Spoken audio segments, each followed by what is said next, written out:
मसीह में आप सबको सलाम। खुदावंद आपको और आपके ख़ानदान को बरकत, सेहत और तंदुरुस्ती अता करे। मसीह यीशु नासरी के नाम से आमीन। हमारे लिए आज की अंजील मुकद्दस मत्ती के मुताबिक 19 बाब 3 से 12 आयत। मूसा ने तुम्हारी सख्त दिली के बायस तुम्हें अपनी बीवियों को छोड़ देने की इजाज़त दी, लेकिन इब्तदा से ऐसा ना था। खुदा बाप, बेटे और रूह कुद्दस के नाम से आमीन।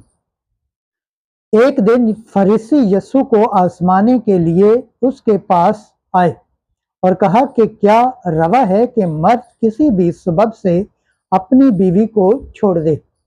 उसने जवाब में कहा, क्या तुमने नहीं पढ़ा कि जिसने इब्तदा में इंसान को बनाया उन्हीं नर व नारी बनाया, और फरमाया कि इस वास्ते मर्द अपने बाप और अपनी माँ को छोड़ेगा और अपनी बीवी से मिला रहेगा और वो दोनों एक तन होंगे। सो अब वो दो नहीं बल्कि एक तन हैं। बस जिसे खुदा ने जोड़ा है उसे इंसान जुदा ना करे।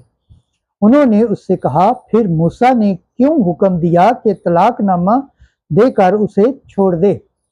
उसने उनसे कहा कि मूसा ने तुम्हारी सख्त दिली के सबब से तुम्हें अपनी बीवियों को छोड़ देने की इजाज़त दी, लेकिन शुरू से ऐसा ना था। पर मैं तुमसे कहता हूँ कि जो कोई अपनी बीवी को हरामकारी के सिवा और किसी वजह से छोड़ दे और दूसरी से ब्याह करे, ज़िना करता है। और जो कोई छोड़ी हुई को ब्याह ज़िना करता है। शागिर्दों ने उससे कहा कि अगर मर्द का बीवी के साथ ऐसा ही हाल है तो ब्याह करना ही अच्छा नहीं है। उसने उनसे कहा कि ये बात सबकी समझ में नहीं आती,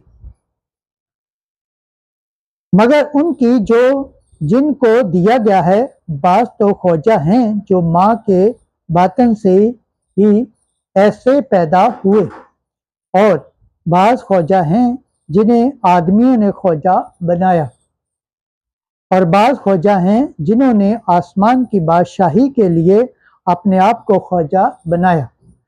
जो समझ सके वो समझ ले। अंजील मुकद्दस के वसीला से हमारे गुनाह माफ़ किए जाएं। MC तेरी सताइश हो। खुदावंद के पाक कलाम पढ़े और सुने जाने पर खुदावंद की बरकत हो, खुदावंद का शुक्र हो। आमीन। खुदा बाप, बेटे और रूह कुद्दस के नाम से